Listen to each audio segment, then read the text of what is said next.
Hello दोस्तों, स्वागत है आप सभी का इस हमारे YouTube channel Om Prakash study centre पर। साथियों, मैं ओम प्रकाश। आज की वीडियो में बहुत सारे इंपॉर्टेंट क्वेश्चन देखने वाले हैं, तो साथियों आप लोग वीडियो को शुरू से लेकर अंत तक देखिएगा और साथियों वीडियो पसंद आने पे शेयर जरूर करिएगा। साथियों, पहला क्वेश्चन है, गंगा नदी से नहीं निकलती है। तो साथियों आप लोग जानते होंगे कि जो गंगा नदी है साथियों, वो उत्तराखंड से निकलती है। उत्तराखंड, उत्तर प्रदेश और उसके साथ साथियों बिहार, झारखंड और पश्चिम बंगाल 5 राज्यों से होकर गुजरती है और बंगाल की खाड़ी में गिर जाती है। लेकिन साथियों इसमें जो हरियाणा है वहाँ से नहीं गुजरते हैं, यानी ऑप्शन नंबर जो है वो सी राइट आंसर होगा। साथियों, गंगा नदी जो है ये भारत की सबसे बड़ी लंबी है साथियों, और जो इसकी लंबाई है 2525 किलोमीटर है। ये भी आप लोग याद रखिएगा, इंपॉर्टेंट क्वेश्चन है और ये क्वेश्चन बार बार एग्जाम में बन जाते हैं। अगले प्रश्न की ओर बढ़ते हैं। अगला प्रश्न है, भारतीय संसद की राज्य परिषद को कहा जाता है, क्या कहा जाता है दोस्तों? तो देखिए साथियों, राज्यसभा कहा जाता है। क्या कहा जाता है साथियों? राज्यसभा। और मैं आपको बताते चलूं कि राज्यसभा को भारतीय संसद में साथियों उच्च सदन के रूप में जाना जाता है, और वहीं लोकसभा को साथियों निचला सदन या निम्न सदन के नाम से जाना जाता है। ये आप लोग याद रखिएगा, इंपॉर्टेंट है और ये क्वेश्चन बार बार पूछता है।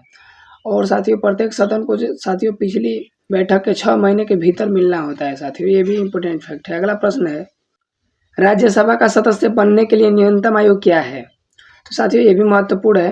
तो देखिए साथियों, मैं आपको बताते चलूँ कि राज्यसभा का सदस्य बनने की जो है न्यूनतम आयु जो है 30 वर्ष है, यानी ऑप्शन नंबर जो है वो बी राइट आंसर होगा। अगला प्रश्न है, सेव में निम्नलिखित में से कौन सा अम्ल पाया जाता है साथियों? ये भी इंपॉर्टेंट प्रश्न है और ये भी क्वेश्चन एग्जाम में कई बार पूछा जाता है।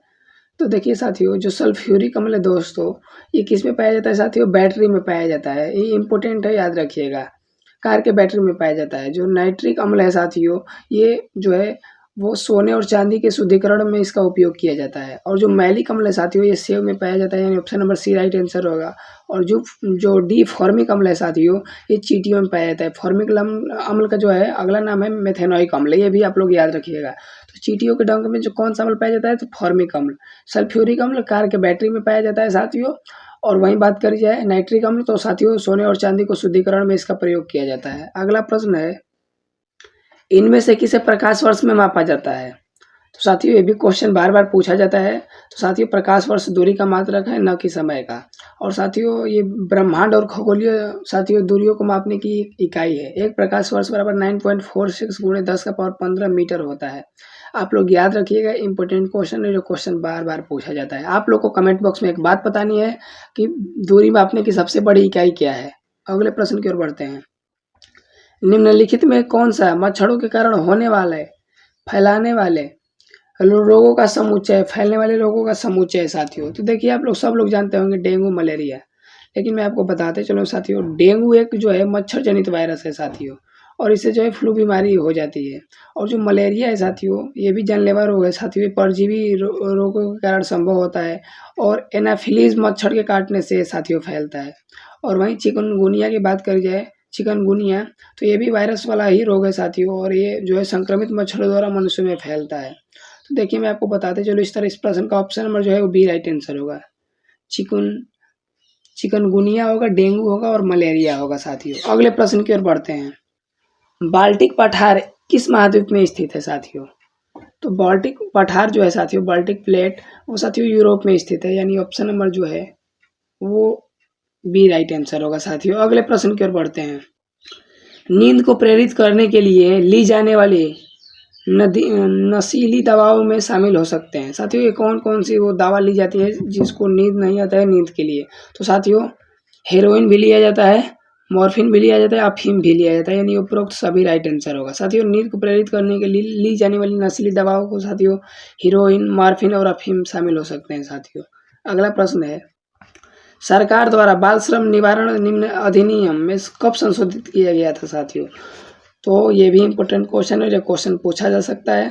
तो साथियों सरकार जो बनाई है होटल में, ढाबों में, दुकानों में, सब साथियों जो छोटे छोटे बच्चे जो है काम करते हैं उनको इससे बचाने के लिए किया गया है।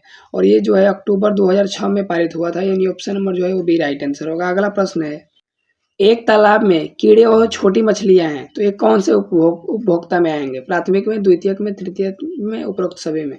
तो साथियों तालाब में कीड़े और छोटी मछलियां द्वितीयक उपभोक्ता आएंगे, यानी ऑप्शन नंबर जो है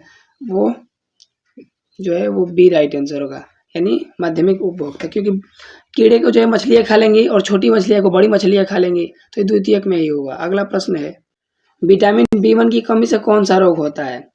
तो साथियों आपको मैं बताते चलूँ कि विटामिन की खोज फंक महोदय किए थे 1911 में, और साथियों विटामिन बी और सी जो है वो साथियों पानी में घुलनशील है, और विटामिन ए, डी और ई और के जो है वसा में घुलनशील हैं। और विटामिन बी1 की जो कमी से साथियों होने वाला रोग है वो कौन-सा है? बेरी-बेरी, यानी ऑप्शन नंबर जो है वो बी राइट आंसर होगा। रिकेट्स जो है वो छोटे विटामिन डी की कमी से होता है, स्कर्वी विटामिन सी की कमी से होता है। अगले प्रश्न की ओर बढ़ते हैं। निम्नलिखित में कौन अपनी महिला साथी को केवल उसकी गंध से कई किलोमीटर दूर ढूंढ सकता है? देखिए कितना बढ़िया क्वेश्चन है, इनसे हम लोग को सीखना चाहिए। तो देखिए साथियों मैं आपको बताते चलूँ कि रेशम कीट जो है साथियों अपनी मादा को उसकी गंध से साथियों कई किलोमीटर दूर-दूर तक साथियों ढूँढ सकते हैं, यानी ऑप्शन नंबर जो है वो ए राइट आंसर होगा। बाघ जो है साथियों, बाघ के बारे में आपको मैं बता रहा हूँ कि बाघ जो है साथियों रात में ना 6 गुना हम लोग से बेहतर देख सकता है, बहुत आँख चौकन्ना होता है। और जो बाघ की साथियों पूँछ होती है वो बहुत ही संवेदनशील होती है, देखते हैं कि हमेशा हिलती रहती है, कंपन करती रहती है। और जो बाघ है साथियों वो सुनने की इसमें क्षमता भी बहुत अधिक पाई जाती है। और जो है साथियों गिद्ध के बारे में बात करी जाए तो गिद्ध हम लोग से 4 गुना अधिक देख सकता है। और वहीं बाज की बात करी जाए तो साथियों सभी जानवरों में सबसे तेज साथियों यही देखने वाला है। अगला प्रश्न है, कैल्शियम के अवशोषण के लिए कौन सा विटामिन आवश्यक है? तो साथियों शरीर को कैल्शियम को अवशोषित करने के लिए उपयोग में मदद करने के लिए साथियों विटामिन डी का आवश्यक है, यानी ऑप्शन नंबर जो है वो डी बी राइट आंसर होगा। अगला प्रश्न है, निम्नलिखित में कौन-सी घटना प्रकाश और ध्वनि तरंगों में समान नहीं है साथियों? मैं आपको बताते चलूँ कि जो ध्वनि है साथियों वो अनुदैर्घ्य तरंग है, और वहीं प्रकाश जो है वो अनुप्रस्थ तरंग है। साथियों इसमें जो है ध्रुवण जो है साथियों ये नहीं होगा, क्योंकि ध्रुवण जो है वो केवल प्रकाश तरंगों में होता है साथियों, न कि ध्वनि तरंगों में। इस तरह इस प्रश्न का option number C right answer होगा। अगला प्रश्न है, खसरा रोग से में निम्न में से कौन सा अंग प्रभावित होता है साथियों?